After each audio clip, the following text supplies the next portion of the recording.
Good day, everyone, and welcome back to the corner of Remnant. I'm your host, Larissa, and I'm joined by co-host... Hey, Emperial Dawn! Yeah! Yay! And today we're chatting about Chapter 6 of RWBY Volume 6.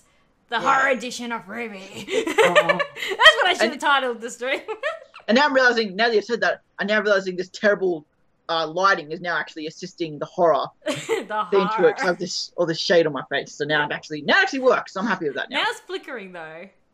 Is it flickering? Yeah, because because the camera is trying to adjust the lighting when I make a shade or something. So that's why we don't record these at night. Well, someone was busy tomorrow. I'm sorry. So yes, this is being streamed earlier than normal, which means it's going to be uploaded on YouTube earlier than normal. Yeah. As well. So, yes. So if you're watching on YouTube, hi! It is a day early. Sorry that the episode hasn't come out yet, but... No, the episode hasn't come out yet. Usually say you don't have to watch it the time it comes out. You can just open it on a new tab, pause it, and just once it's in the episode, go back to the tab. Yep. That's what I do most of my videos. But yeah, we will be talking about Chapter 6, so if you haven't seen it yet, we will be discussing lots of spoilers, so be wary. I'm using my webcam, which I don't normally do, so I'm very cautious about it, but it should be good. It should be okay. Yeah. I'm also doing the fancy angle because I'm using a webcam, but I don't know if I like it. I'm trying. I see stuff in the background. Lots of artwork too. Yay. Oh, yeah. There we go, that works. Hey, blanket. Professional. There you go, now it's better. Now YouTubers, streamers, whatever. Cool. This is great. We're such professionals here, you know. Best quality RWBY content you can possibly find, you know.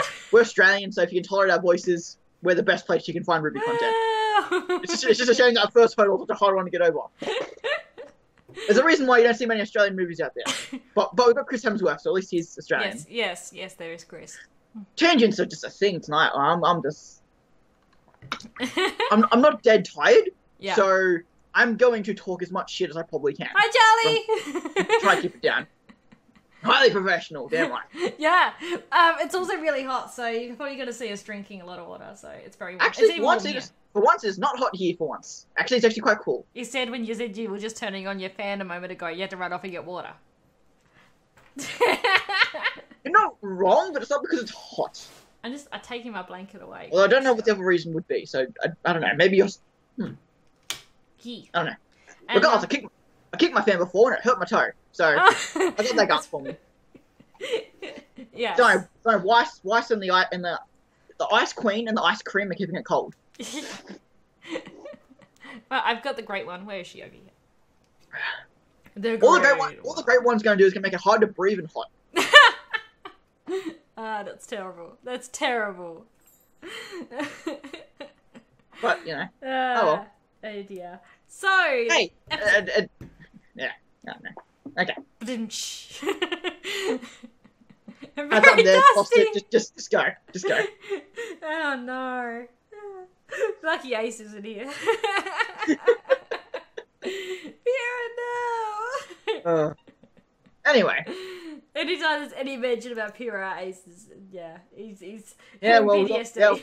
Well, we all know my trigger word that's also P, but it's not Pyrrha, so, you know. Yeah, that is also true. We all have that. We all have that one thing. Yes. Although I do imagine a lot of people's trigger words now will now be apathy. I think a lot of people will have that as their new trigger word when it comes to RWBY. Apathy. The apathy. The apathy. One of the coolest things, I think, before we get to the episode in general, just to talk about the background of this episode before we get into the details, is that, of course, we had the RWBY Rewind, which had Lindsay on it, and we had the RWBY episode, which was all about the apathy. And for my sake, what have you seen of either of those? What I was saying, what, sorry? Of the RWBY. At least you guys are listening to me. I'm listening. Of the RWBY Rewind that Lindsay was on, which was for this week. I haven't seen it. Yeah, that's fine. Did you watch the RWBY that was on the apathy? No. Okay then. Well, I mean, bad. I haven't been able to watch it during my lunch break. I'm sorry. Well, we're all going to learn some things. Apathy arena. So, Sorry, reading the chat. No, that's what they're there for. Completely fine. So we did learn that the favorite Grim of Miles, the legendary favorite Grim of Miles, was indeed Apathy. I saw that. Volume, which was a Volume 1 Grim. Like a pre-Volume 1. This was before they even wrote the show. That was a story arc that they wanted to have. Obviously wanted to do it in Volume 4, which also ties into my idea that a lot of the setting was actually based around Oscar. I said that back in episode 5 over on Bootcast, and I think I said it here as well, that a lot of the elements of it being a farm and some of the concept art maybe just get the thing this was reused stuff from Oscar's place. Yeah, it could be, absolutely. I didn't think and of that, since the fact that we first heard about the favorite Grim back in Volume 4, I'm wondering if that's because Apathy were meant to appear here. Yeah. With Oscar. Of course it didn't, and then there was no place for Volume 5, and they finally had a place to chuck it in here in Volume 6. I could definitely see it happening in Volume 4. Even with Team Ranger, I could definitely see that being a possibility, yeah. Well, I think it was definitely, Apathy I think were definitely going to show up in Volume 4, but they canned it, but a different direction. But whether or not that was Oscar or Team Juniper, we weren't sure. Team Ranger. I could definitely have seen it, but well, I'm glad they'll add this part. I think as much as it was cool to see Weiss, Blake, Yang, and even RWBY, I think just because we know a bit more about, I think the character traits are a bit more obvious when it comes to, like, Nora, Ren, and John, and how they would have been affected by Apathy. Yeah. You know, like, Nora, might not have had a very strong effect on it. Ren probably would have gone out immediately. Oh, yeah, definitely. And then, John with his depression at the time, how would have he handled it? Yeah. And then it would have been up for RWBY to basically send the same role she did here. She was still affected, but she didn't seem as affected as the others. No, and I'm curious if that had anything to do with the Silver Eyes or not. Maybe. If, like, she's It could also be, like... But also just a spirit and a soul and stuff. Yeah, like, she's a very bubbly, outgoing person like Nora, but she's also someone who always looks at the positives and things. Like, she was definitely affected, but she wasn't... like, all the others, they're taking in all the information from Jin, and... and they all had their own thing. Like, every character... Obviously, Crow was depressed and drunk, so he was more affected by it. And Yang was already going that way before they even got there, so that can help. Yang also was very moody and also very angry and stuff from the Oscar stuff, especially. Blake was so focused on just trying to please Yang I think that easily would have made her just more liable, like more just because she was just so focused on this thing that it would have kind of easily for her to kind of fall into the apathy. And then Weiss, obviously, wanting any reason, she's sad, she has to go back to Atlas. So they all have different reasons as to why they were affected to the apathy. And it was just being magnified by the apathy. Whereas, like, say, like RWBY and Oscar weren't that affected by it. Oscar was to more than RWBY, but I don't think Oscar was affected by it as much as the others. Yeah, whereas Maria didn't really seem that affected by it either, so... No, until she was in direct contact, which again relates to the possibility of connection to Silver Eyes and, like, what they have to the person... Yeah, or I think though that roar that they did, I think that would have affected anyone, especially. That was more like direct attack. Well, whereas like the ambience sort of them, ambience just was, no pun intended, of the Grim would just affect. Those people. I think so. Yeah, Charlie, maybe. Yeah, that's possible. That's still always the one of the lost stories. Yeah, obviously the apathy was for a long time. That finally came back in. Obviously, then the Raven Juniper fight. So who invited you in? Well, we have Two's Wise interrupting the stream. Okay, one second. I just need to shut the door. That's all right. You can stay in, but you got to be quiet. Yeah. So how did you guys all enjoy the episode? Like just as a whole, like how did you guys enjoy it? How sorry. Sit down. Yeah. Lay down. Yeah. So I was wondering how you guys enjoyed the episode, because I think we loved the episode. Yeah, I loved it. It was amazing. It was really good. Feel free to give your thoughts on how you thought that compared to like last week's episode, because obviously I was super high on last week's episode, even just for the Brunswick stuff. I probably still liked. I don't know. I didn't rewatch the episode a lot, at least not recently. I watched it a lot around Sunday, Monday, Tuesday, but I hadn't actually watched it too much coming into this stream. So if I forget something, obviously. But that's alright. I was planning to rewatch it today, but I didn't get a chance to. Though I did watch it on Wednesday with my mum. So yeah. I usually dislike horror too, Charlie. But I enjoyed it as well. I don't dislike horror. I just don't find a joy in watching horror. I don't get the idea of horror being something I would enjoy. I'd enjoy being horrid. Not a right noun there, but sure. Let's go horrid. And even then, noun wasn't even the right. Anyway, you get my point. I get the point. Whereas, but there are certain things that I love when it comes to horror. I love, like, The Last of Us. I love Until Dawn, which was particularly why I like this episode a lot, because I had a lot of Until Dawn vibes with the, sure, let's call them apathies. I'll call them Wendigos, but you can call them apathies by all that means. So for that reason alone, I really liked it. And it also reminded me of the Redeads from Legend of Zelda. Yes. Which I'm very curious if that was any sort of inspiration. The Redeads in particular were an inspiration to Miles. May have been. So I believe he's played, I imagine he would have played Zelda. I actually never have, to be fair, though, but I know what the Redeads are regardless. But all in all, I really did enjoy this episode. Obviously, the horror vibe really helped it a lot. Yeah. It's something so different.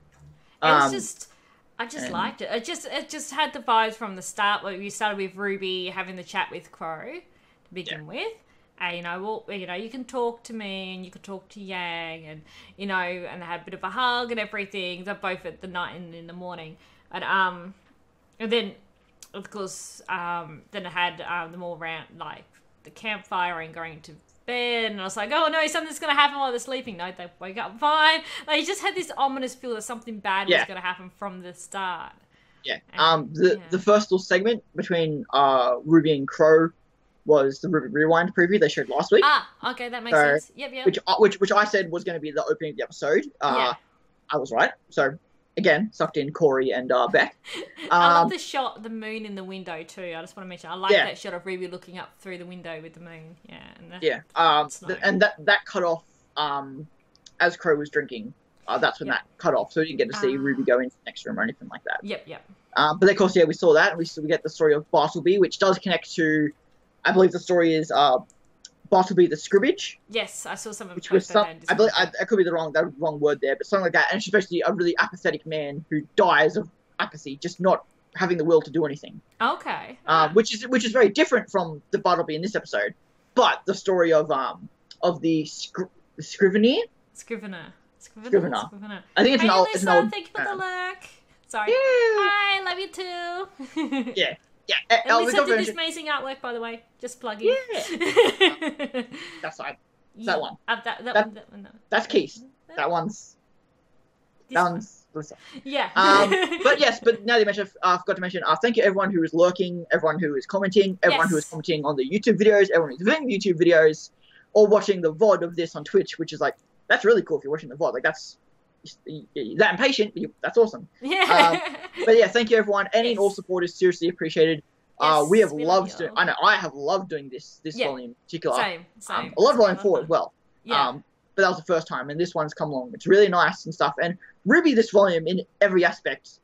The corner of Remnant has been doing really good. My artwork is doing really good. I'm assuming your reactions have been doing pretty good. Yeah, reactions have been doing pretty good, yeah. And just obviously the show itself, and that's reflected that the show itself is doing so good. So the community is really strong coming into this season. So so thank you everyone. Basically was a copy of Superman. Yeah, I'll just read what Charlie wrote. Yeah. So basically, it's the character who didn't want to do anything, and of course, it was retold in this episode a bit differently. Yeah. But I like how they did it. And this episode, again, I remember people were mentioning on Twitter, this episode was very self-contained. You could very much watch this episode and not seen any Rudy before, and it all would still make sense. Yeah. In a weird way, because they have the explanation of the apathy. They have, it was very like unlike RWBY, but it still worked in the RWBY world. There wasn't a lot about aura. There wasn't a lot about semblances. There wasn't a lot about, there wasn't anything that you'd have to explain to someone if they just watched this episode. It was very self-contained. Yeah, it was. Yeah, and it didn't cut off to any other story. Didn't go to the villains or anything. It was all focused on RWBY and the gang at Brunswick. Yeah, which I think might have been the first time this volume we've had in a one-story episode. That's true, Charlie, as well. Chapter 3. That's true. I guess that is true, and that's another thing too that I would think was almost overshadowed this episode. Like, as crazy as that was, the episode was so good that wasn't the big thing of this episode, I felt like. Almost. Yeah. I feel like the Silver Ice thing almost fell on the radar, but I'm sure we'll get more into it, and it will be more explored in later episodes. We'll kind of get more of that then. So, yeah. But I like in particular Maria's comment just before we go to sleep here. where she was like, I don't take no, Don't have a child tell me what to do. Yeah. And Give someone me and someone mentioned too, that was why Maria was still on the train, because she didn't listen to Jean, Ren, and Nora I'm not going to getting them to the train. She didn't care.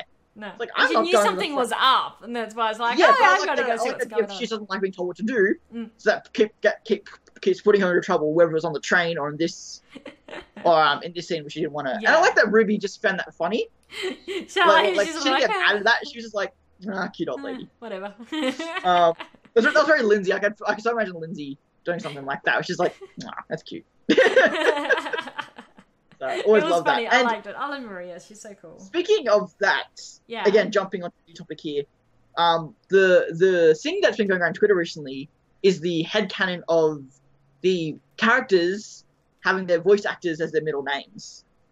Yes, so I've seen that, around. So, which is just something that's like, I really like that, and it works on so many levels. It does work with a lot of them, actually. If you don't know what we're talking about, basically, there's an idea going around that all the characters, their middle name is their voice actor name. So, for example, like RWBY, Lindsay Rose, Weiss, Cara Schnee, Blake Aaron, Belladonna, and Yang Barbara Xiaolong. And a lot of them work really well. So, just some of the more obscure ones definitely work out there really well. And that's Winter Elizabeth Schnee was a really good one. Oscar Aaron Pine. Yeah. Kira, Jen, Nikos. I thought son Michael Wukong worked alright. You could even have his son Mike Wukong. I think son Michael Wukong looks cool. I think that seems fun to me. I hate that I get this wrong, so I hope I'm correct. I believe it's Penny Taylor Polendina. I believe her voice name is Taylor. I'll be really mad myself if that's wrong. Yeah, I'm not too sure myself, actually. Tyrion Josh Callows. There was Velvet Katie Scarlatina.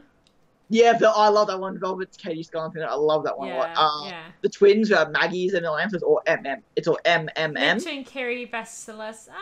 Yeah, Neptune Kerry Basilis. I like that one. That's alright too, to me. John Miles Ark. My favorite one is Lai Monty Niece. Ren, you put both in it. I love that one. I love that one a lot. And I wish I remembered Mercury's first voice actor's name. He could do it. No, his first one. Oh, his first one. He had a different voice actor in Volume 2. I don't remember his name, but that would be another one where it's like Mercury, Yuri, Black. Yeah. And I don't remember Emerald's voice actress's name. I'm not sure what it is off the top of my head though. Yeah, I can't remember what it was off the top of my head, but there are a few good ones I thought. And Crow Victor, Crow, the Bronwyn, or Raven, Anna Bronwyn was one I really liked.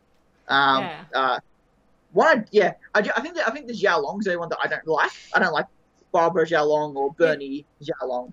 Yeah, that's the only one which. Only because Yang Xiaolong is such an Eastern name. Yeah. Then to have like non-Eastern names in there, I just don't think works as well. But a lot of the other ones I do like. Yeah. I think it's a cool idea. I like it. That's something I should have mentioned in the tweet. We could talk about this. I was asking Emily about what to tweet about this stream. Like that would have been one. But that's a cool headcanon that's going around, and like one that I definitely will, I think keep to myself. I got my headcanons down because I always forget them. Yes. But then I'll think of it. I'll see him again months later and be like, I'm going to keep that headcanon. It's like, yeah, I said that a month ago. But I think then they all go to sleep. Yes. And what did you think of RWBY being violently awoken by the sound of Crow dropping the bottle? And no one else woke up, which was interesting. Do you think there's anything more to draw from that? Don't think so. It's a bit like when RWBY was having that dream where she woke up back in Volume 4 with the first in Chapter 2 where she heard Peria's voice and she woke up, and then there was the second time that she heard it as well. But there wasn't really anything more to that. But I think that in itself, because you're saying that was more based off the recording that kept doing that to her. Yeah, though it may have been which was like triggering that in her sleep kind of thing. Yeah. Though it was Do You Believe in Destiny, which she actually didn't see and it wasn't in the recording, but... Yeah. Well, that's what I mean. But that is at least something to draw from. Like, that's why she had a reaction to that, because Kira or what have you, whether that connects to Silver Eyes or whatever. Whereas I'm wondering if... I don't know, I wonder if RWBY had an experience with alcohol with Crow when she was younger. I don't know, I'm curious if there's something more to that. if it could be Ruby's that she's just a light sleeper, and the others were more deep in sleep because of the apathy's influence too. Yeah, but just because of how violently like she reacted, man, my camera is not. It is flickering very badly. So I'm using the webcam because it has more sensitive settings. Yeah. So apologies about that, guys. Trust me, the other webcam was worse than the light. Yeah, it was pretty bad. It looked grainy and terrible. Yeah. But yeah, I'm just wondering if there was some sort of like moment in the past where it's reasoning for why she's reacting so aggressive, like not so, where she's like so being working so violently. Yeah. To sound, but because she's grown up with that. She's grown up with waking up to Crow dropping bottles in the middle of the night. Probably. Or if I don't know. My mind always goes to more darker stories. So always like maybe Crow got drunk one night and was just rude, was like being particularly mean or rude to Ruby or something to that degree. And she's like, again, I know I'm looking too far into that. I get that, but it's just that she had such like a reaction to it, whereas like Yang didn't. But again, like I said, the apathy probably had a big part I think of that. it's more like she's a very light sleeper, and the apathy's influence as well. Yeah, you are probably right. You are very probably right. I did like though, like like they overslept and Ruby. Ruby got angry and threw the bottle at the wall. I liked her chucking it to the wall. Yeah. I just think they could have drawn it out a bit longer. It was just so quick. It just like looked at it, smash. Well, like, her hand was shaking as well. Did you notice? Yeah, no, I noticed that, but I think just the actual. I think because it was like the camera was on her face, and then the camera was like out, smash. Yeah. I think they could have kept the camera out on her in that for a bit longer before she threw it. It was just like so instant. It flew out of her hand almost. Again, I'm being very cynical. I love the show more than fucking anything, so I'm being. I liked how she just threw it at the wall. So, I love that she did that. I love that she actually did. I like that she did smash it and like that woke him up, and he realized like, oh yeah. Right, fuck, sorry. I think she suspected it was going to be a problem, and then it was. Yeah, so she was mad that they overslept, and Crow was meant to wake them up at first light, but he got drunk instead and fell asleep. Yeah. So. And you could tell Ruby knew that was coming. Yeah. Like the night before, she was like, "Oh, this is not going to work," but it's like. Yeah, sure, why not? And yeah, didn't end up working out. And yeah, we got that really nice moment of the hug. And she said, hey, like you can talk to me, you can talk to Yang, if you want to get through some stuff. And yeah, this all ties into stuff, obviously Stark stuff. Yeah, Silver Rice. Lots of the characters aren't telling each other. Yeah. A big thing in it, which again, as a viewer, doesn't bother me at all because I understand the reasons why, but some people I understand want some more like explanation and stuff. So we'll see again how quickly it becomes. Yeah, I definitely think it's a reoccurring thing. As of course. Yeah. Did she get drunk again? Yeah. Yeah, but when that happened, that was a bit more of a funny moment when Oscar brought Crow in Volume 4. Well, that was a bit more. Yeah. That's a bit more humorous moment. In this, he's meant to be looking out for them and helping protect them and stuff. Yeah, like in this situation, shouldn't be doing this. In this situation, whereas in Mistral, it was a bit more like we're not doing anything for a few weeks, so get drunk. We're going to be stuck in this house for the rest of the volume. It's okay. Someone mentioned to me too that's probably what Team Juniper are doing right now, and Nora's probably losing her mind in August. They're just stuck there. Stuck in this one place. Oh dear. It does tie in. Yeah. For sure. I think then we go to the outside and they're getting the trailer ready. And Crow's bad luck. He pops the tire. Yeah. I like the little talk between Oscar and Blake about making breakfast. And making breakfast. You want to do it?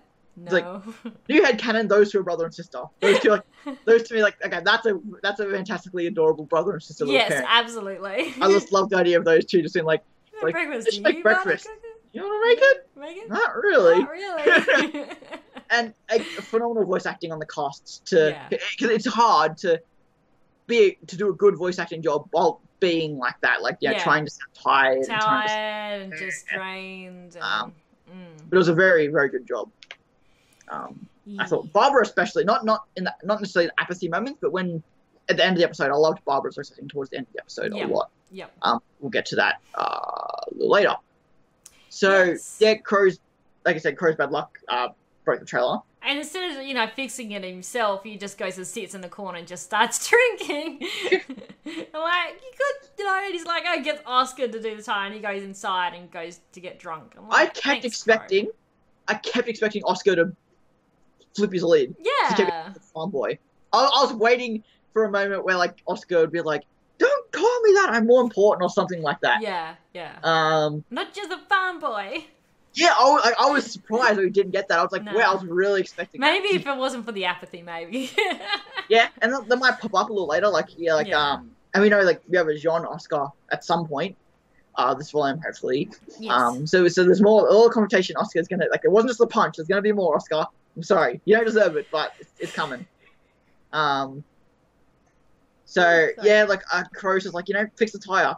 I mean, with his semblance, it makes sense why it's like, you know what, you fix it, because I clearly can't. But he could do something useful rather than just going and getting drunk. Like Maria said, stupid. Well, he's a beacon of bad luck, as she so unintentionally. Yes. Which I feel like that's the second time people keep referencing to. I'm trying to think who else. I feel like someone else referenced this bad luck who didn't actually know that it was Blake on the train. She said, yeah, that's right. Just my luck. It's not yours. Yeah. Oh, yeah. Although she knew it at the time, Nora as well in Volume 4. It's like, good luck with that. Good luck with that. When he broke the table. So yeah, then at that point, everyone's just kind of done with it. No one really wants to do anything more. Why are we going to Atlas? We could just drop the lamp in the well, and yeah. Yeah, and it's one of those things where I know a lot of people have been saying that, like, a lot of these feelings and thoughts have been, are still real. Like, even though they're just being amplified. It's like with I think I mentioned in my ramble after my reaction, that like when you're feeling depressed or down, little things just get blown out of proportion. And even though it was just a flat tire in Rooster, it's just a flat tire.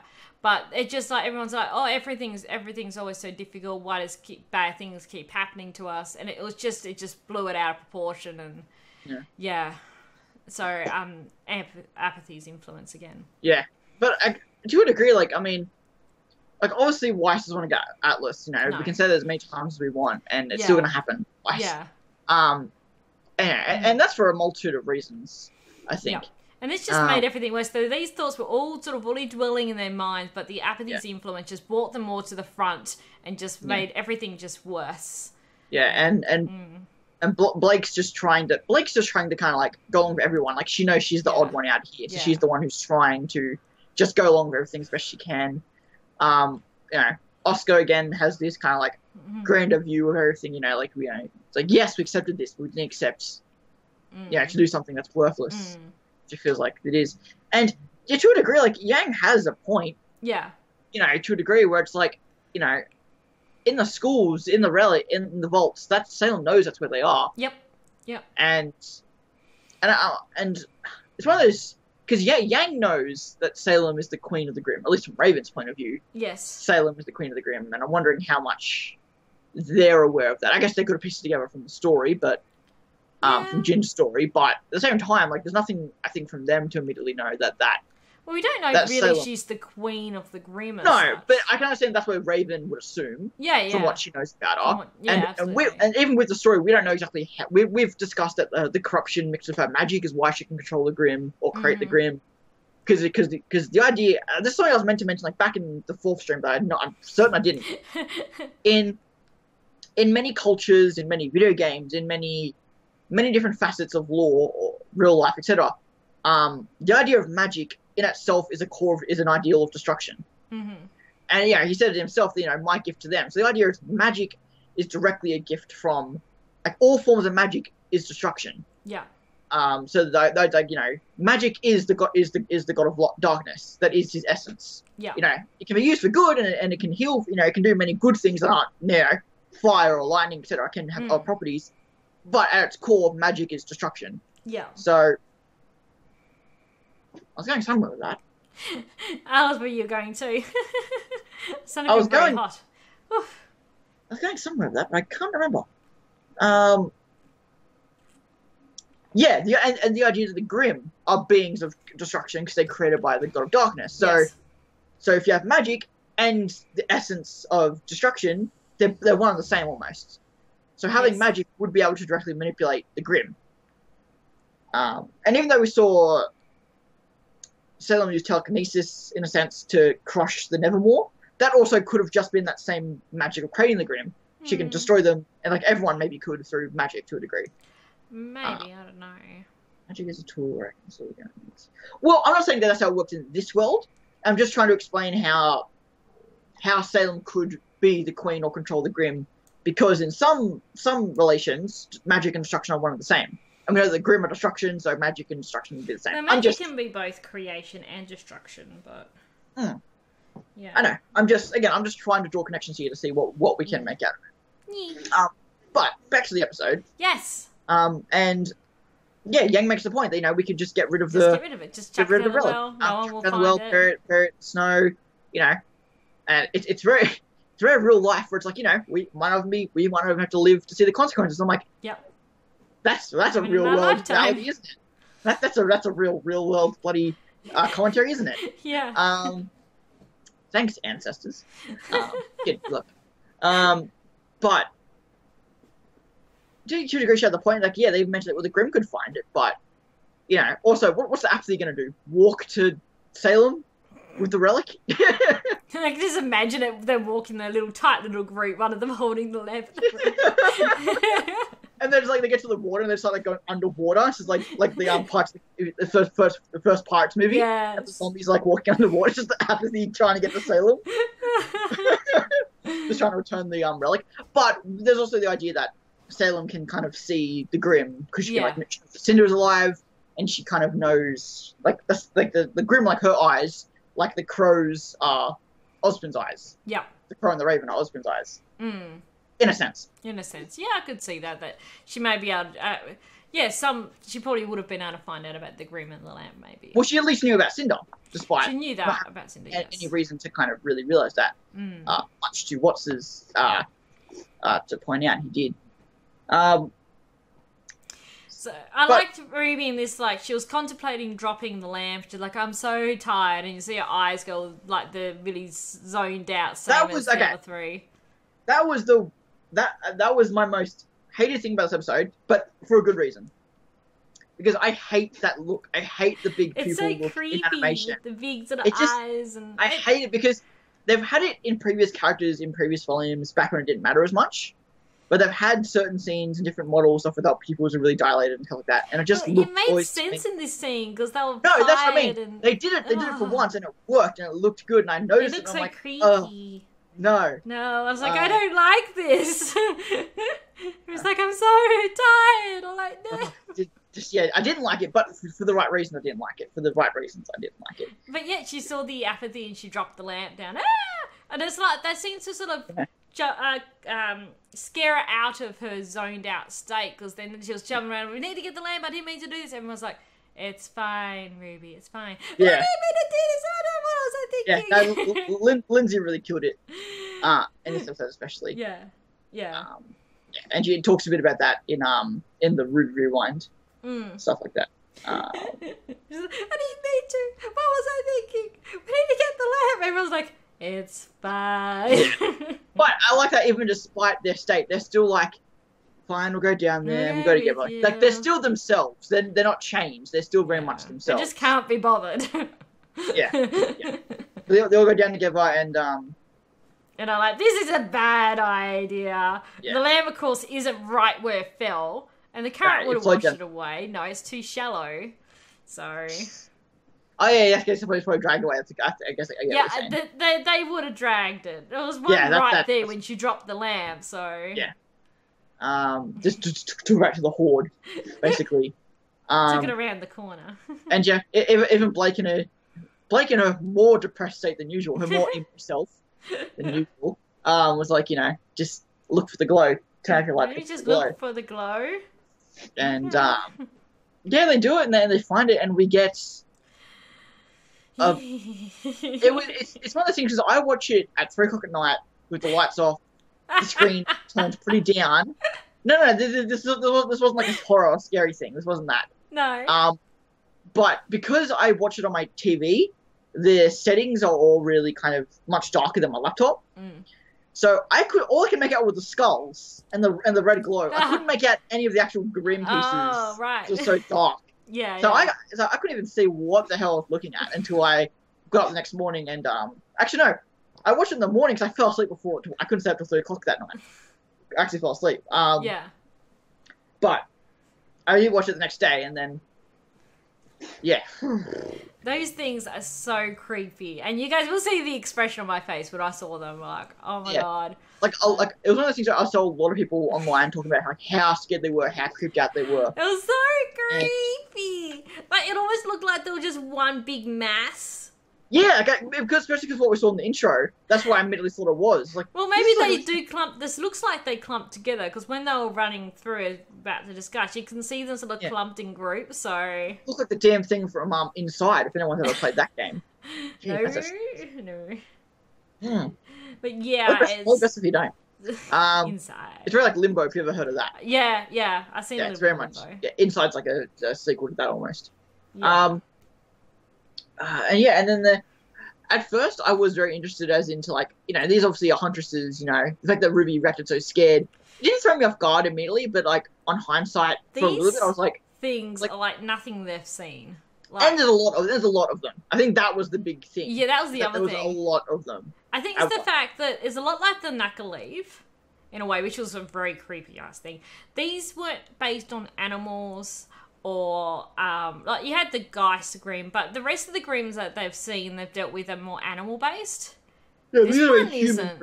And this is like, and it's different in the fact that it doesn't, it walks so slowly, and it's just got that really creepy feel, and how their heads all turn towards her. Like, I think anyone will There's so many factors. Obviously, they are scary, the most grim. The apathy effect would have had a lot of effect on them, so they're less willing to fight, so they'd be more willing to be scared. Yes. Obviously, the sheer numbers of them. But I like the fact, like Maria was looking through the books before we saw them. Yeah. That's true. She was. So we knew, like, as soon as like, it was like, okay, well, she's gonna find something. She's gonna find out as soon as they come across it. Yep. She's gonna figure. And it was like the first line was like, and I found some away from their pack, and then like next page, the apathy. And so you knew something was coming, and then she tried to fight them. And although, like Maria said, like these things aren't strong, they aren't ferocious, they're just seemingly quite indestructible. They're seemingly quite durable. Yeah, they're quite hard to kill for Grim in terms of Grim, and also the fact that they drain your will to do anything, and then they just pick apart your little hand with their little celery, their little lettuce fingers, celery fingers, or whatever salad that old fingers. Salad fingers. That's right. Oh god. And it's just For some reason, like, my mind immediately went to, do you know what they do in mummification? In what, sorry? In mummification. Oh, mummification, yeah. Yep. Where, like, they have, like, metal instruments that are used to literally go up and, like, crush your brain and pull your insides out. Yeah, go up your nose. When I saw the skeleton, that's immediately what I thought, like, they're going to do that to Blake. No, reach into her and they kill her that way. I was like, that's what creeps me out. Like the apathy, because I love, like, Wendigos, I love that red breed, I love the kind of humanoid zombie-looking thing. So those didn't creep me out. But, the idea of, like, that's what kind of, like, nah. That's so creepy when it was like... I did ancient history. I don't want to relive that shit. I'm not a fan of reliving that shit. I did ancient Egypt. I'm good. I'm done. I've been there. Did that. You're telling... I don't know. I even said them in Rex's like, how did you get down so quickly? I guess she jumped down. No comment. Okay. And but I mean, it's just we don't know how incapable she really is. No, she don't. And we know that fall damage, isn't that huge of a thing in this universe because of aura and stuff. Yeah, that's true. It's not the most. I don't know. I don't know. It didn't surprise. It wasn't a thing until someone mentioned it. I'm like, still, it wasn't. I was like, how did you get down so quickly? And then we're like, we're running. So, yes. Because he's trying to save people. It's like when you're trying to save your babies and you get 10 times the strength to lift a car up over someone, off your baby. She was just trying to save the kids. Save the kids. Donate to Extra Life now. Wait, do I still have to? The damn farm boy was busy and the damn drunk was in the cellar. So let them. She had to step in and do it. think this may be a Yoda thing where she's playing at well, the defenses. on RWBY Rewind, Lindsay did call her the Yoda. The Yoda. So that's a very interesting. If that's what she's going to be for Ruby, she's going to teach her stuff as like the wise old mini mentor. Yeah. So we'll see that, but yes, could be playing it up. Yeah, that's true. I think that's quite possible. She seems very very sneaky for an old lady. Which is why my initial thoughts was that she was going to be like the big bad wolf. She was going to be something else. Yes. I've fallen off that theory at this point, but still it's possible. But I still think the idea of her being a masquerading old lady that's actually more capable still fits into that idea to the degree. But whether or not she's going to turn out to be a grandma eating wolf, I doubt it. Not that was my theory, but still the idea of it is still there. Just the theory hadn't fully developed yet. So they're running through the underground tunnels. Yeah, a lot of really nice different camera work. I like the music in this too. It was very creepy, and it sort of was like did, and I was like, my heart was everywhere. Like, run. Then finally get to the cellar, and the apathy finally not catch up to them, but finally just let out the screech. Yeah, so they let out a couple of screeches there, and you could just see it was just draining them. Like they just couldn't go on any further. Ruby trying to help Weiss, and then his the scene before this, when Ruby gets the relic back to the girls and they scream the first time. Yeah. And Blake lowers a weapon and stuff, and it's so heavy. I almost wish she would have said the shroud feels heavy, or the gamble. I wish because they never named weapons in the show apart from Crescent Rose. Yes. Maybe NASA, but I don't think they have. I don't think they mentioned the others, no. They definitely haven't mentioned Celica or Gamble Shroud. But I would have loved it if she would have name dropped it there, because I would have been nice. But at the same time, that might have sounded more out of place than saying her weapon.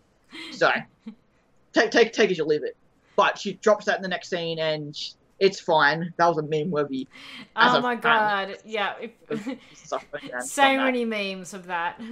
It's fine. And then we get the salad fingers mummification about to happen, and we get the third instance of the eyes. Yes, the silver eyes. And it was just a flash. It was a very weak blast. Yeah. So something more akin to what happened in Haven, and not something that happened in Beacon. Well, that was the first time she used it in Beacon, which I think, and she was more emotionally driven than. Yeah, well, that's what I'm saying. Like the fourth time she used it was like Beacon. The third time she used it was like Haven. Yeah, I think the second and third times is more like it was shock. Yeah, it wasn't so emotion driven. She was concerned for Jean, and she was concerned for Blake. The first one, she was traumatized. Yes. And the fourth one, she knew what she was doing. Yeah, well, kind of. Well, she was told to. So when after that little flash, they have mentioned Crescent Rose, Charlie. They have mentioned Crescent Rose, and back in Volume 1, Chapter 2, I believe. Yeah, the only other one I think would count maybe is Magna Hild because of Boop, but even then that was only mentioned in this song. Yeah. Then to the degree Harbinger was also mentioned in Bad Luck Charm, but the name wasn't Harbinger at the time, and he wasn't referencing to the weapon at the time. No. Well, that's also true. Yeah, her emotions. The flash was going off the apathy effect. Yes, that's also a point. And we also do learn that which is something that I'm really annoyed I didn't think about till now, but she's colorblind. That makes so much sense. That's why she couldn't really tell. Oh yeah, her Maria. So her eyes, colorblind. There's sort of, blue shading, and also she probably hasn't even had the chance to really look closely at Ruby's eyes either. And she says herself that her mind's not what it used to be, and she's older and stuff. But yes, that was really interesting. Like, Ruby, what color are your eyes? They're silver. At first she asks, what just happened here? And I'm like, we're gonna get something from that. And the cellar was locked. And that what did you think of Kara's line of which is it's locked? It's like that to me did not sound like Kara at all. It's locked. It's locked. I was like, who said that? It didn't sound like Kara. It didn't sound like Kara, no. But I still love. I think she's trying to put a lot of emotion, desperation. It's locked. We're trying to get out. I love it though. It's good. And we get more the scenes of Yang giving like Weiss like falling away from her. Yeah, after that last The screech, eyes like going really small. Yeah. Very creepy there. Yeah. And then we get Maria's like, yeah. do you have any family, any friends? So, it's like, it was don't so funny. think of them. Think when I first saw that, I was like, don't think of them. Don't think of your friends and family. No, don't think of the Grim. She looked up. Yeah. I was like, do you have any friends, family? No, don't think of them. I was like, what? No, but yeah, she was referring to the apathy.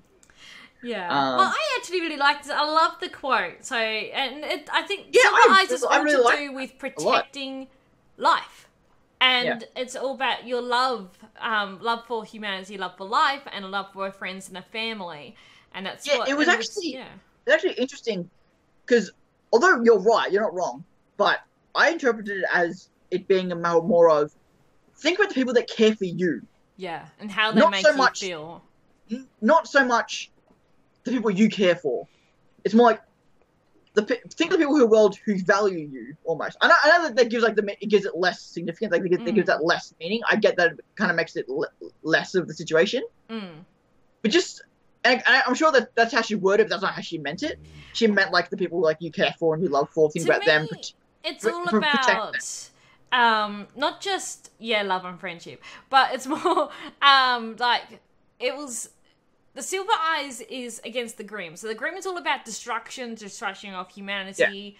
Well, so Silver Eyes, the opposite to that will be the protection of life. And one of the big things with life, of course, is love. And to have a love for humanity, a love for life, you want to protect it.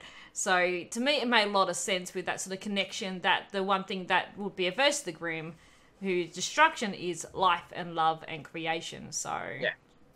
And we mentioned before the stream that if any of you have seen it, this is very No Matter of Nowhere. Yeah.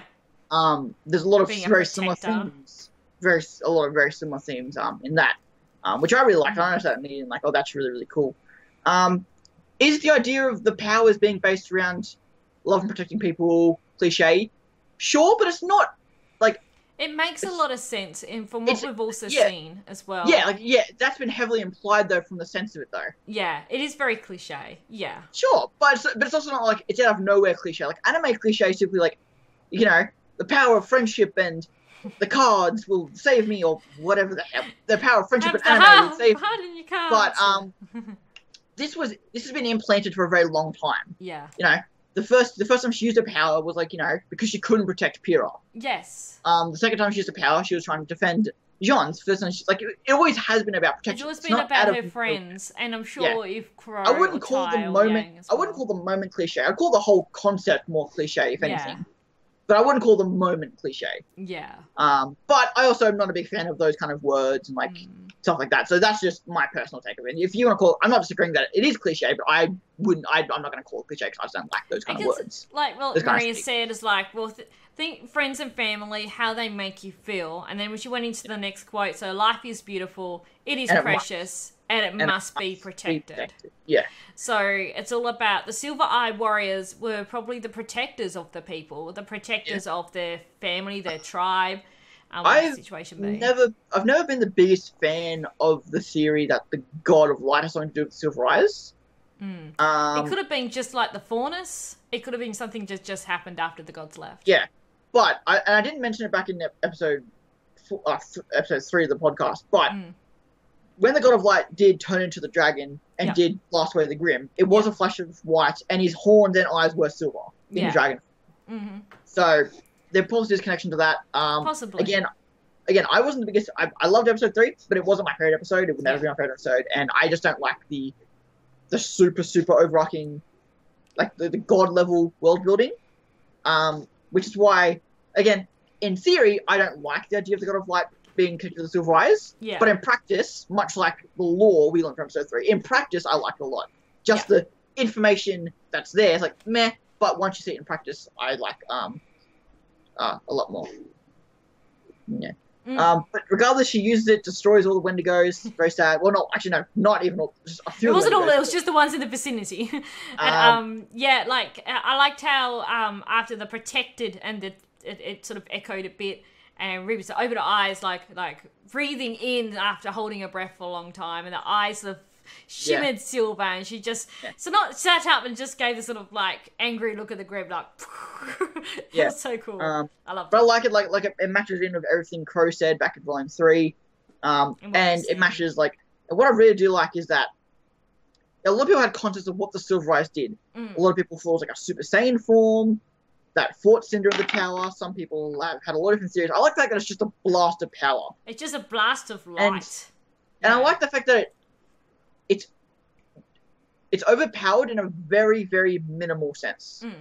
It's overpowered only against the Grim. There are a lot more enemies in the show than just the Grim. Yeah, exactly. When Cinder and Neo show up, Cinder could get beaten very easily by RWBY. A remnant but of magic. RWBY's got nothing against got nothing towards Neo. It could be. I still we'll discuss after chapter 3 with like aura and semblance as well. Aura, like semblance, dust, magic. A lot of it has to do with Remnant. The idea of Remnant is so much more practical now than it always has been. Like the World of Remnant was always a name. I don't think anyone ever drew reason as to why it's called the World of Remnant. We used it in our podcast title. Yay! Yeah, that's true. We were the trendsetters. Yeah. But yeah, I can't believe I said that, forgetting what the name of the damn stream we're on right now. But yeah, like a lot of the things. Yes, so Soylent Dust is people. I've heard that theory. Yeah, I still don't think it's. I think it's more just the remnants of dust in the world has sort of become crystallized. Yeah, but at the same time, I do like the idea of like oil is what's left over of life. Yes. So dust is a very similar thing, and they're used the exact same way. So I like the comparison, but no, I think dust is just the solidified magic that was left in the world. I feel it's just strange. It wasn't necessarily just the decomposed people that forms into dust like it with oil. Yeah. But yeah.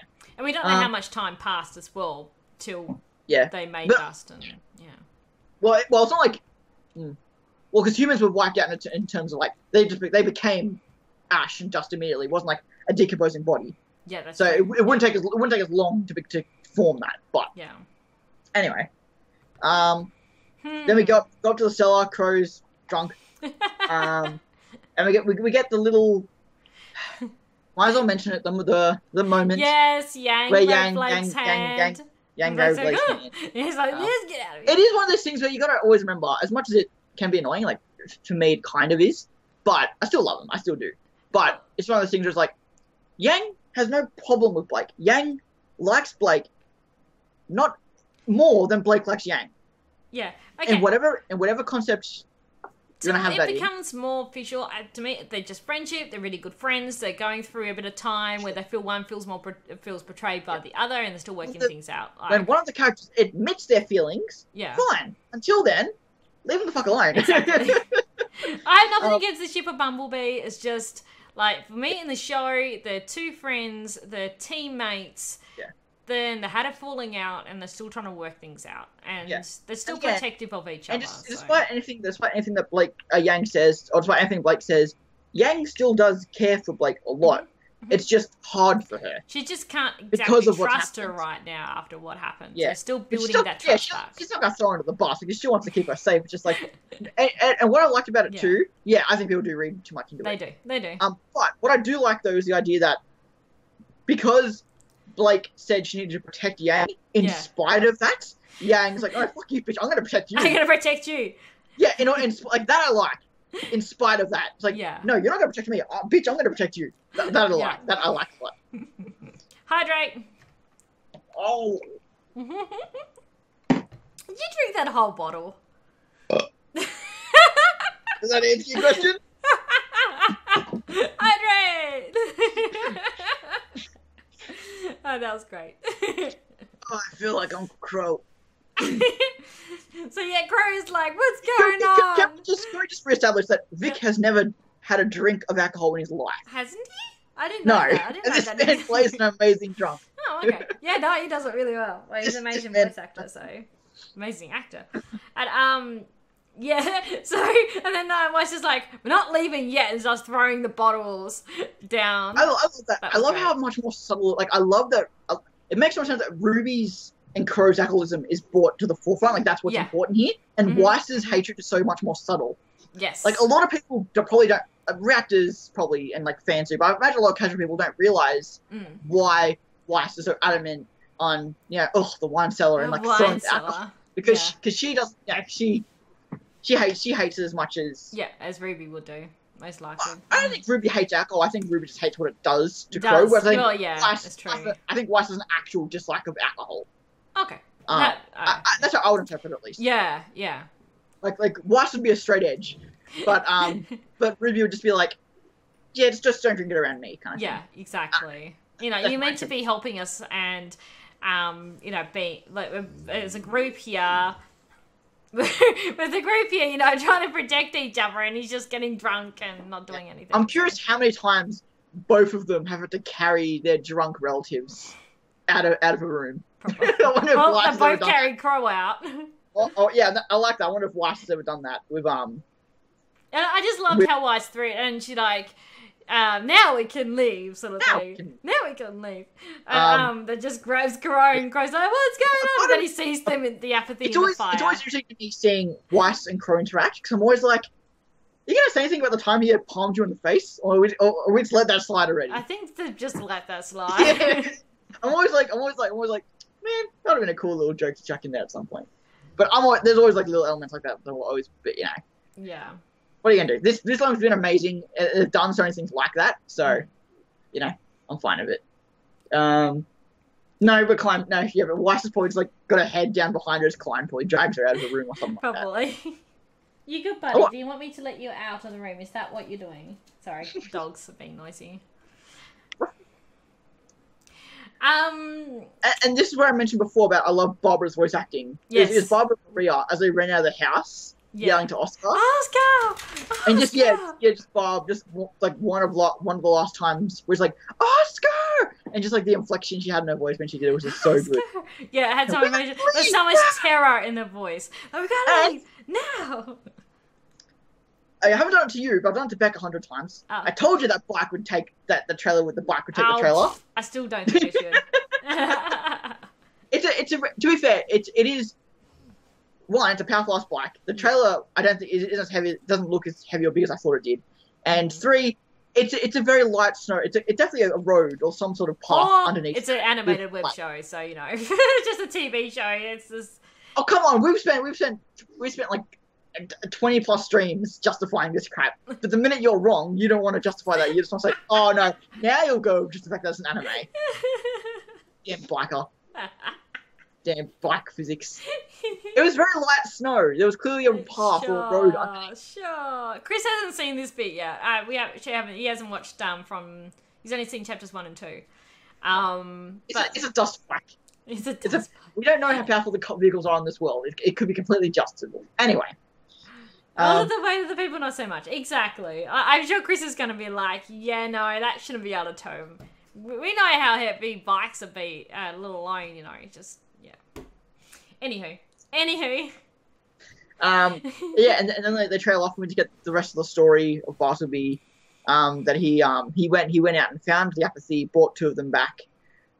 Chocolate led them under the city and then was going to seal them up. Went to it the next day. By the time he did it, the other apathy had followed them back into the tunnels and sealed them, all 100 of them, up underneath the town. And they eventually all just fell asleep and I guess just died of cold. I guess they just didn't wake up. Like, I guess it was just the... Yeah. It just makes you think whether RWBY and the gang would have woken up if Crow didn't drop that bottle. I think they would have. I think it would take them a few more days for it to really kind of... Yeah. Go to that level. Because they did say that, the people just didn't feel anything anymore. They didn't feel anger or fear. They just didn't feel anything. And then, I guess they just... And then Maurice like, there's no one left, and then threw the book, and the book said 8, and of course I've seen a few people think like, ooh, is that a hint towards Volume 8? There's going to be some sort of massacre in Volume 8 or something, don't you agree? Oh, it's just the 8th book. And people thought the first, in the chapter 5, there was an I. It was the Roman numeral 1. I said that. It was a 1. Yeah, that you did. I said it was I, and when immediately it was like, oh yeah, no, right, it's Volume 1. Roman numerals. Yeah, Roman numerals. That makes so much sense. It was the first one of the... she read through 8 of them. Well, Oscar... Oh, yeah, yes, she did. And then we get, just all... Weiss and Yang just being like, we're sorry. We and Blake, that was what the apathy did. Yeah. And I like the idea that Maria is kind of like a... whether or not it's because she has silver eyes or not, it's the idea that I like the idea that she's like not a researcher or not. She's just a professional. She just knows the Grimm. It's like she's just made it her knowledge, made it her effort to know all of it, and like she knew about the apathy, and she even said like I should have seen this coming. Should have seen the signs were there. Yeah, like I've encountered these things before. Yeah. I'm just old. I didn't connect the dots that these things would have been. It makes sense if she was a silver-eyed warrior in her youth, that she may have actually come across a lot of different types of Grimm and got to know all the different types of Grimm. So over the period of her life, I've always thought if she was some sort of, because I don't think she was a huntress. I didn't think she may have been huntress, but may have not been. She still be a silver-eyed. Yeah, like she could still be a silver-eyed warrior without being a huntress. Yeah. But I don't know. I didn't like the idea of her being a huntress necessarily. I like the idea of her just having being a silver-eyed warrior. Yeah. But not someone who necessarily trained at the academies, etc. But I'm curious if she did. She would have been. I wonder if she was like. She's not that old. I'm not gonna say she's one of the first huntresses, but they haven't even. She may have been one of the first ones, but you think with how old Ospen is too. So Ospen, original Ospen. Well, I don't think the original. I don't think the Beacon Ospen has always been the headmaster. No, he hadn't been. No, he hasn't. But apparently he was one of the youngest huntsmen, youngest headmasters of an academy, because obviously plans to get into that role very quickly. So for Maria, when she would have been 17, the Huntsman Academies would have probably been newly established. Like, how long ago was the war again? The war was 80 years. 80 well, at this years. point, 82 years. At this so point. she, depending how old she was, she might have been born around the time of the Great War. Yeah, I think she could have. Like, we don't know how age works in this show. Yeah. We do know that. I'm always took it very literally, but like the fact that Roman once said that play a part in Dark every huntsman history makes me believe that it's very rare for a huntsman to live to retirement. Yeah. That's always an idea I've always held true to my heart. Like, you know, Ty and Co, a few of the few huntsmen that actually retired, or retire or become teachers, and that's the only way to kind of not die through being a huntsman. I also think with Roman's line there was that the whole plan with Cinder's plan was like to destroy the school, so it's like like every huntsman in history. Sure, but I still like the idea that huntsmen very rarely retire in this world. It's just like a reality. We're talking about RWBY. Hi. It's just a reality of the world. I've always felt. So she could very well be a huntress. It's one of those things. But yeah, I'm curious if she's either old enough to where she could have been the first batch from Alcius Academy. Yeah. Which is what it was before Atlas Academy. I assume she's from Atlas, not Mistral, but that's always just been my assumption. I assume she's from Mantle. I've always assumed that, but she could be from Mistral. I don't know. Maybe, I'm not sure. Yeah. It's always seemed like me like that's what Mantle was like an old techie, like an old school tech kind of society. Then Atlas was like a futuristic tech society. It's like Mantle had a lot more culture to it, whereas Atlas had a lot more future intention. Yeah, but she could have always been from. She could have been from anywhere in the world. Who knows? Yeah, that's very true. But the idea, she could have been some of the first batch from Alcius, or she could have been trained by one of the first from Alcius or whatever.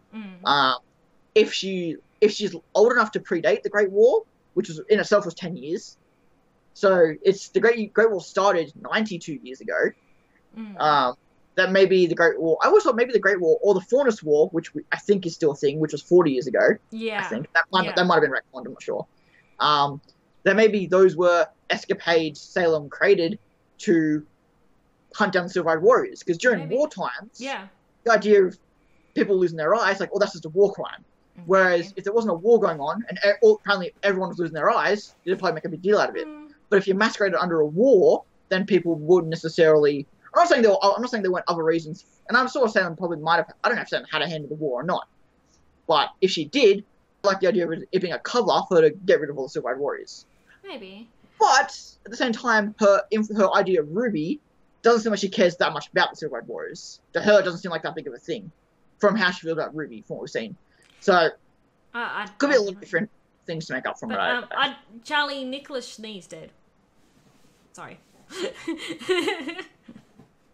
Yeah, no, Nicholas Schnee has passed away. Yes. He's passed away sadly. That's why Jacques took over, and because he was ill after the mines. But Nicholas Schnee might be around the age of her if he were still alive. Maybe. So there could be well, Do we know for a certainty he's dead, or do we just know that? Well, he was ill, and Jackson had taken over the company, and then my songs do point to him dying. Path to Isolation definitely points towards someone close to her dying. But I think he may have mentioned something about it, but I'm not sure. You know, the governor never said he died, but he was sick. I think you're right, but I would assume he's dead. I'll assume he's dead. I'm going to assume he's dead, but they could have known each other. Yeah. But, you know, she hasn't mentioned... If we're going all the crackpot theories, it could be she hasn't mentioned the sneeze, she hasn't mentioned Summer, she hasn't mentioned a lot of things. I think we saw him when? No, only in the world of Remnant. No. Oh, you mean when Dawn. When Penny passed away? No, I don't believe that was Nicholas. That was Penny's father. That was Penny's father. Some people have said that was going to be Leo. They redesigned, or some. I've heard a few weird things. It was Penny's father. I think we'll find out when we get to Atlas. But I say he's one of the scientists who worked with Ironwood. Maybe he had some connection to Watts as well. Yeah. All that stuff. Yeah. But we do get the final revelation. We've said it enough times already. We do get the revelation that, yes, she does have... I mean, they could be, but I don't think so. No, I don't think so either. I believe Nicholas Shanice passed away. Yeah. Because he was sick, as it mentioned in the World of Remnant. He was sick from the mines, and he was elderly. And she gave... And then he kind of gave his blessing, not realizing how much of a dick he was, gave his blessing to Jacques to kind of marry him and take the name. But then he took it over himself and changed a lot. Yeah. Maria does eventually reveal that, she did have silver-eyed warriors. And did have, so she doesn't have any more, I assume. Yeah, had silver eyes. Yeah, So, I'm curious if the knowledge from episode 3 had kind of finally she kind of has a realization that maybe it was due to Salem. Or if it's something to do with her overuse of silver eyes, like... It's really interesting to see. I don't think he was in a wheelchair. I think he was just in a chair. He's just in a chair. Yeah. I say he's just in a chair. It was one of those things where it was like a 2D animation. Like, that wasn't a 3D thing. Apart from the hand. So, yeah. It wasn't the... Yeah. I didn't think it was a wheelchair, but I have to have a look at that scene again. It's been a while. Yeah, I do think... Well, Lindsay said that, she will be the Yoda character for... So she will be like a mentor and come teach you how to use the silver eyes. Yep. Well, I can see that now. So which is what I originally thought, Maria. I thought I liked the theory about her being the silver-eyed warrior, and it was kind of confirmed in the intro that she has some link to RWBY with the eyes, but to have it confirmed now, it's cool. So but I'm interested to see going forward if if RWBY's going to always have silver eyes, if that's going to be like a eye really for an eye. Damn Tyrion. Yeah, I still think, and they've done a few times in Volume 4, 5, and 6 of showing her from high perspectives, where you only see one of her eyes. Yep. They've done that shot a few times these past few volumes. So they've been showing her with only one eye quite a bit. Yeah. But I do think if Tyrion does catch up with them again, this might actually be the time where she loses an eye. There are plenty of stories out there of great legendary heroes that have a power that when they pass on into legend, you know them for that power. But in reality, they only had that power for a very short amount of time. Yeah. I can think of... I'm not going to name them here because half of you might not know them. But there are definitely stories out there where people have this power, lose it, but are remembered for that, even if that's not what they actually use to gain their wealth and reputation. So we'll see how much that comes into play. I don't want the silver-eyed it's a big thing, and it's been established for a long time that it should be a big thing. I get that. Yeah. So the more they run into non-grim enemies, where the silver eyes aren't that useful, I think will be pretty good. But we also have to tie in, obviously, what that has towards the maidens, because Cinder still got hurt regardless by the silver-eyed powers before she had her grim. I think it's all to do with how she got her maiden powers. Yeah, that's true, with the beetle, With the beetle, so I think that has a lot to do with it. Very true. Like, the thing came out of the glove, but then, it's still a part of her and how she got the power, so... Or even just, she could have had other... Just being part of Cinder, being with Cinder for as long as we assume she could have had some treatment. Salem, she could have had some other grim ease. But I'm curious going forward, I assume we're going to get more on Maria, like probably get an actual explanation on Maria. Yes. For a while she's just character, so we're going to get an explanation on her. Maybe look into more of, like, some of the villains, what they're up to. They could encounter more grim in on the way, but yeah, we're going to be very soon getting back to non-grim enemies. So yeah. They're still not to Argus yet. They've still got a bit of way to go. Yeah, I think we'll get to Argus probably by the end of the volume. I don't know. Just whether or not Neo and Cinder will catch up to them. Yeah, or if Tyrion goes off on his own, try to hunt them down. Yes. I'm still hoping for all at the same time. Oh God. But we'll definitely, huh? I'm just thinking of all of it happening at once. It's gonna be. That's so good. Yeah, or it could happen because again, we also said too that as far as all the enemies are concerned, they think they're everyone's at Argus. So by the time we arrive, our heroes are at Argus, the villains might already be there fighting Juniper or something to that degree. Maybe they may hear about the train crash though, and they'll see the train tracks because the train, the track got to be fair, when you I feel like when you go to a location and you're someone going by train, you don't necessarily go by train yourself. That's there. It's like you just see Cinder and Neo just like walking along the train tracks. I don't think we'll jump to being August. I'm really hoping we come across the God of Lights. We discussed that they are possibly near to where the God of Light shrine is. Even when the you dragons. look at the map of where I forget the continent. Anyway, where Mistral is, that continent, it looks a lot like the Eastern Dragon that the God of Light was, and hoping that maybe the shrine is in that area. Of course, it's going to be damaged, but it would be really cool if they come across that. Yeah, I really hope. I think that would be really cool. We discussed that a few episodes ago, and I definitely think that that's a strong possibility that we might run across that. We have some time to tell stories and like have a few more character interactions and stuff before we get to August necessarily. Well, she's, I want to believe now, I think she might be, I think she still is a month behind, but, no, she was 2 weeks behind, because the attack on Beacon happened, start again. When Chapter 1 of Volume 6, Crow was saying that attack on Beacon was 2 weeks ago. So when we saw Cinder, the poster said a month had passed since the attack on Beacon. On Atlas. Haven. Oh my God. Didn't Malachite say that they were on the train a week ago? Yeah. Or was it 2 weeks ago? A couple weeks ago. So, a few weeks ago. Must have been. I had to never watch it. Because a week has passed since we first saw Cinder as well, because she came back a week. So No, I believe they're 3 weeks behind, because she's 2 weeks behind the group, because they went on the train 2 weeks after the attack of Haven, and she was, the post was saying regardless, a month after the attack of Haven. I don't know. They left 2 weeks after the attack, and the poster there said a month after the attack, so she's 2 weeks behind them. But then another week's also passed when she was waiting for news on Malachite. So she's possibly 3 weeks behind. Yeah. But, regardless, I think by bike that's way down in the snow, it's still going to take some time. So I think if, say, for example, Cinder or Neo can air travel to Argus and they're going by snow, I think they can. I think they could be able to, in theory, catch up to them and meet up with them around the right time. If it's like a day by flight to get to Argus, but then it takes like 3 weeks by snow-bound weighted bike to get to Argus, and I think that catches up. But we'll see.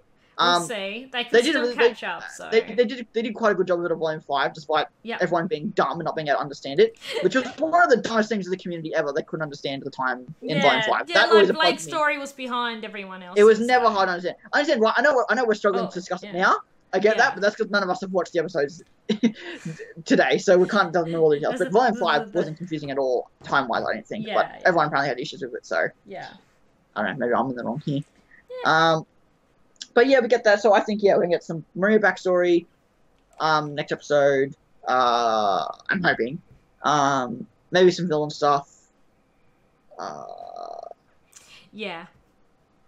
What do you think? What do you think for next? What do you think's coming up next for our heroes? I was a bit unsure about Chapter 7, and I still am. It's the mid-season. Even though we're not going to get a break directly after Chapter 7, it's still the mid-season episode. Yeah. So we're still going to get at least... Yes, actually, that's insane. I'm just thinking... So I've got the calendar up here.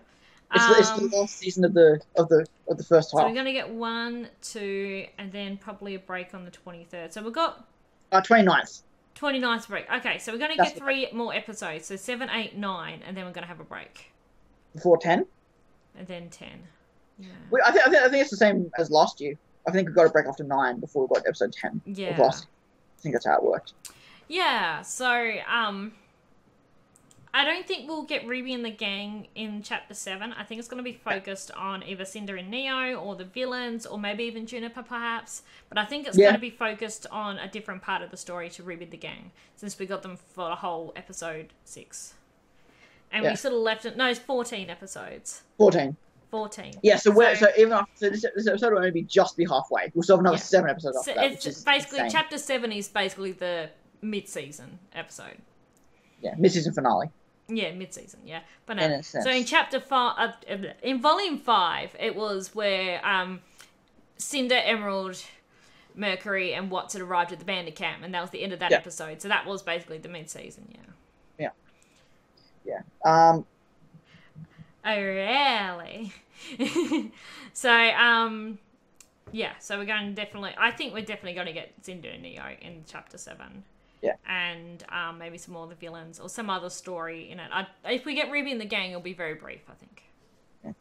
But it left him on a good note, traveling now from the Brunswick farms. Yeah, I did think, like, a lot of people were saying we're gonna get 2 more episodes of Remnant. I knew we were gonna get like 1 week. And Adam, that's another point. Yeah, see, Adam's a really good one, because I've heard a few things that people are gonna say that they're gonna keep seeing Adam as an illusion. Yeah. Until one time they actually see him in real life and not real, and think it's an illusion. Was actually him. Like Blake's gonna be like, oh, okay, and Young's gonna be like, Blake. It's like, what? Oh fuck, he's actually there that time. He's actually here. He's like, I don't know what you're talking about. Hi, Jose. And he's like, I don't know what you're talking about, but I'm going to kill you now. They're like, oh, we've been seeing you this whole trip. It's like, what do you mean? I think we will probably get Adam in Chapter 7. Makes sense, because we saw very brief glance of him in Chapter 1. We had a character short before the volume, so he has some importance. Well, we know, at least from being Yang and Blake seeing him. Yeah, that's true. I guess we could have. Yeah, it's so hard to predict. Because he's also trying to probably find Blake. So not only do they have Neo and Cinder after them, possibly Tyrion, but they also got friggin' Adam as well. Oh yeah. They got everyone going after them. At least it's not only Ruby who's making herself enemies. Yeah, that's true. Yeah, it's everyone else. Well. I'm not sure about an Xmas. We're getting Camp 1, which I didn't realize. We're getting that tonight. Oh yeah, I heard something about Camp. So.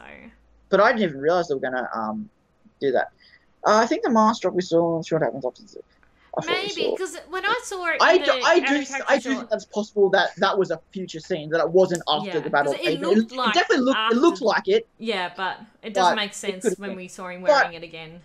At the same time, Blake had 100 ribbons, not just the one. Adam could have had 100 masks. He took it off in frustration at that moment, but then he got back.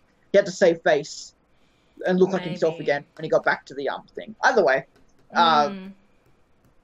so. I think we'll find out soon anyway. Hello again. Yeah. Hey, Halsey. Yeah, everyone's showing up. Everyone's popping up now. We're about to be done. Everyone's popping up now. We're about to wrap up. If you have any questions about the episode, feel free to pop them in the chat. Yeah, 100%. Yeah. Sorry, I was yawning before. Now you're yawning. Well, it is later than usual, so. Yeah. Don't blame us too badly. But overall, I really do like this episode. I love the horror elements to it. I always love when an episode has something that's confirmed to be like, oh, this was an idea in the past. Yeah. That's finally come to light. That's always one of the most satisfying pieces of storytelling, when just being told, yeah, we had this apathy idea back in. The apathy was before even Volume 1. Ruby, Lindsay mentioned that in Rewind that Maria might be more like a last-minute addition to this volume. She might not have been a long-term planned character. They might have had the idea of giving her a Yoda character for a long time. Maybe just not.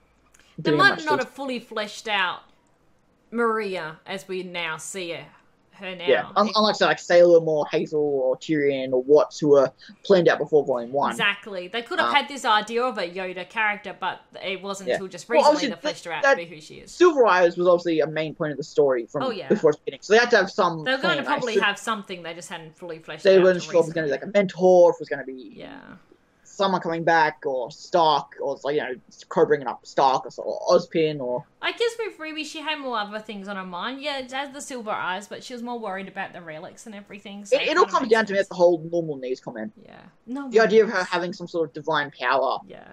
That's not her own. comment, Chozo, by the way. There's some divine power. It's not her own. Probably just doesn't make her, doesn't like the idea of it. But I'm sure we'll get something into it, because again, I think that's something that they will address. I'll be surprised they don't address that. I agree. I disagree with a lot of people's like impatience about the Silver Eyes and all that kind of stuff. It's gonna happen. If they don't bring up a reason for that, then I will agree with you. Yeah. But until then, I'm willing to kind of give them the benefit. Find out more about it, and from someone who actually had Silver Eyes herself, rather than just from Ozpin. Yeah, because I mean, just because we knew someone had Silver Eyes, that doesn't mean that Crow or Ozpin really knew anything about them. Probably not. Sure, you'd assume Ozpin would, but he might not have. Someone might not have known how to use them. Yeah, we never know that. Yeah, someone might not have never been actually been able to use her power. She might have never once used her power. It was just Ozpin might have mentioned the story to her. Yeah. It's like, oh, I have some power, but never learned how to use them before she passed. She may have, like, RWBY beforehand. Ozpin might have chucked it to the dogs and hoping that she would use it to kill Salem or whatever, but it didn't actually ever happen. Because she didn't have it on with her to protect, to like, you know, to think about when it happened or whatever the story is to that degree. Yeah. Definitely is. I'm very curious to learn more about it, just because of why Salem doesn't seem to care about them. I think she's playing it down. She probably is concerned about them, but she could also be feeling like, well, I've got magic, I'm super powerful, blah blah blah.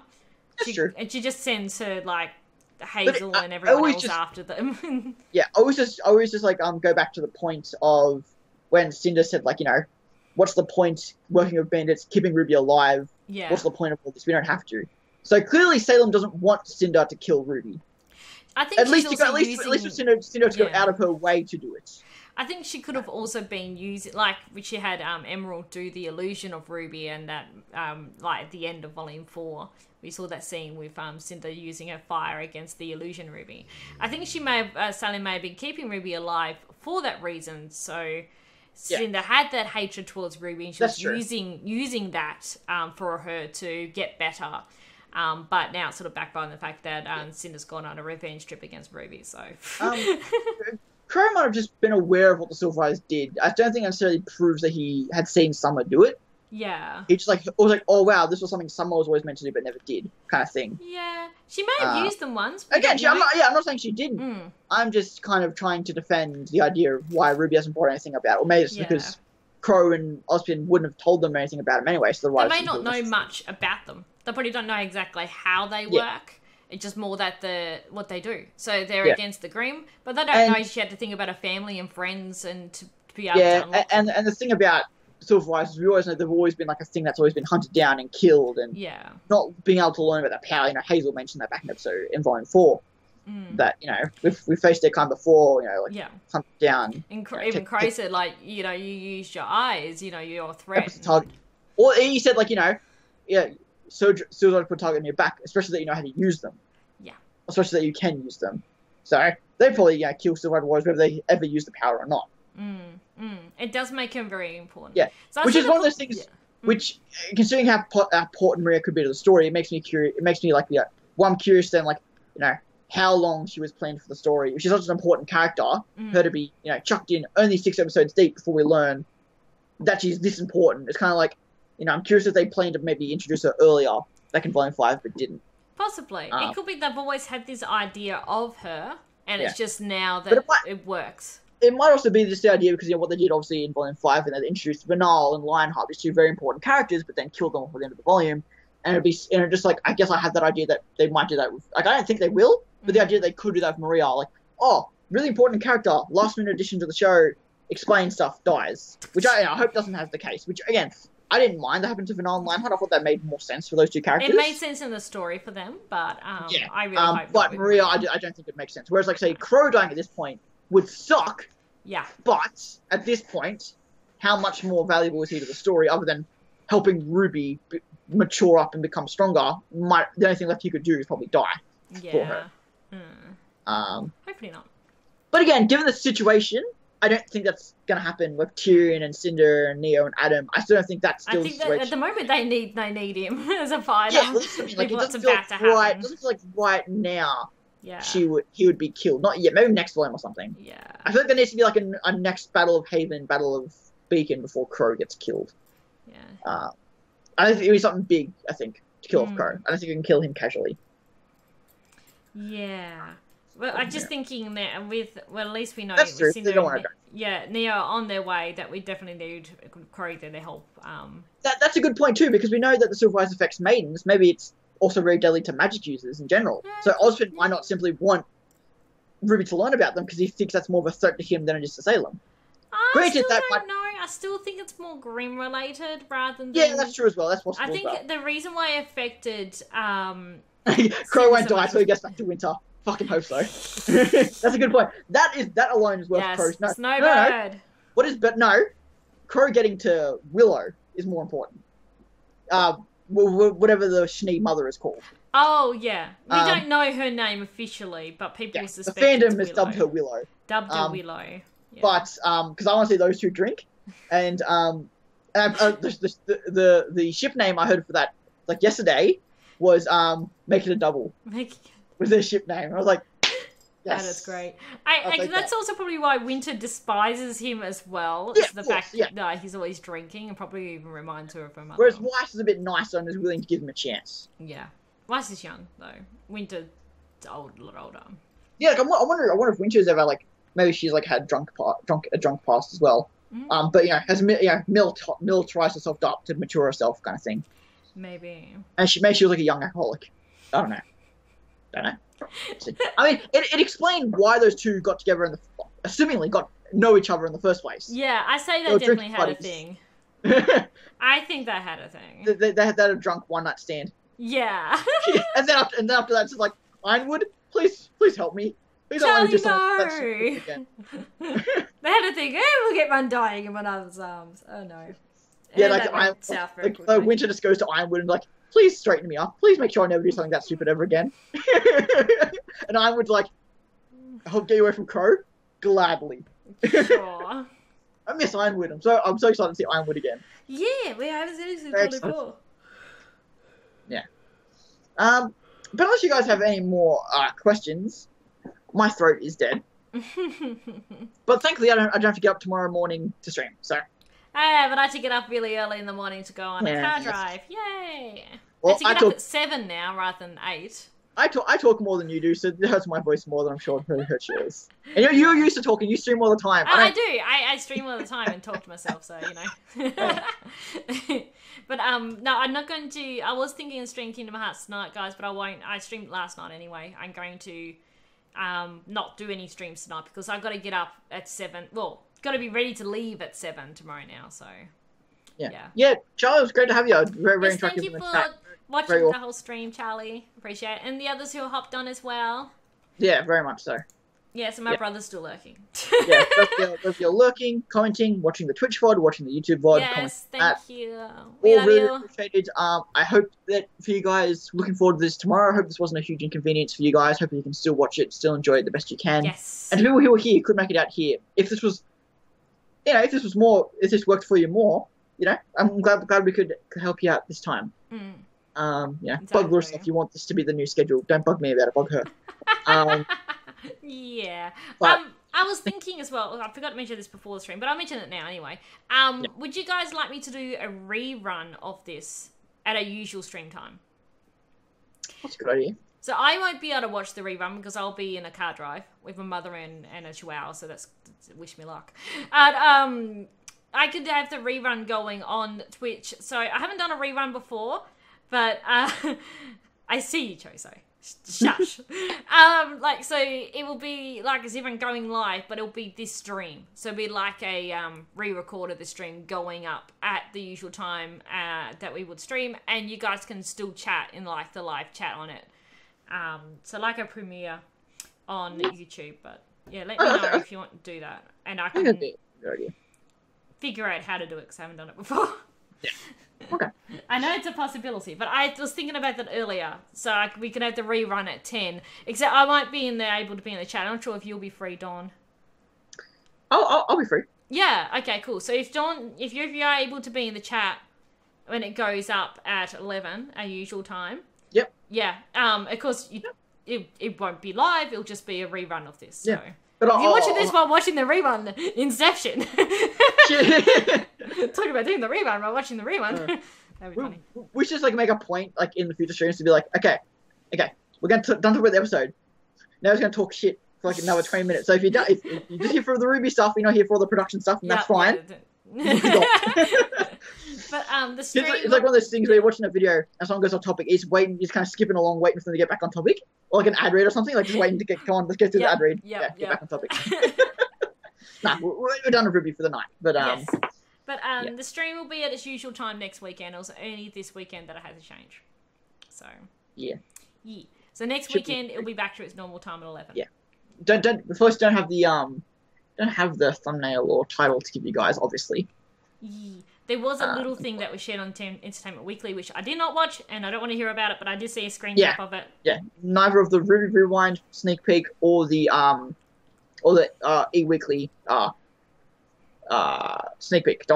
We didn't, and we're not going to talk about either. So no, I've muted E-Weekly now. It's like no, bad. Yeah. Anyway. Yes. Thank you everyone for coming out. Watching. It was a very good stream. Hanging out with us. It was fun. I hope you all enjoyed it. We enjoyed it. Very much and make sure to keep an eye out for all the reactions that will be going up as well on Sunday. Dawn's fan art. If you haven't already seen Dawn's art. I'll post tomorrow at the time this stream. If the stream gets rerun tomorrow, there'll be an art post that exact minute. Yeah.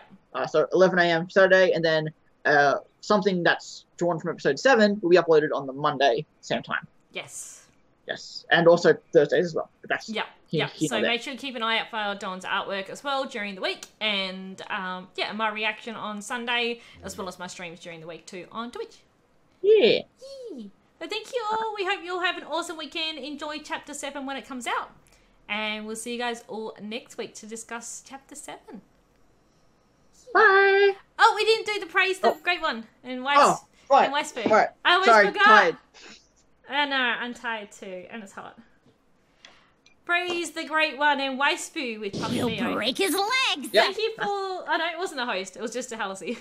Break his legs. Yeah. I thought it was a host. Praise the great one in Pocket Neo. Bye. Alright, so everyone, we'll see you all next week. Bye. Bye.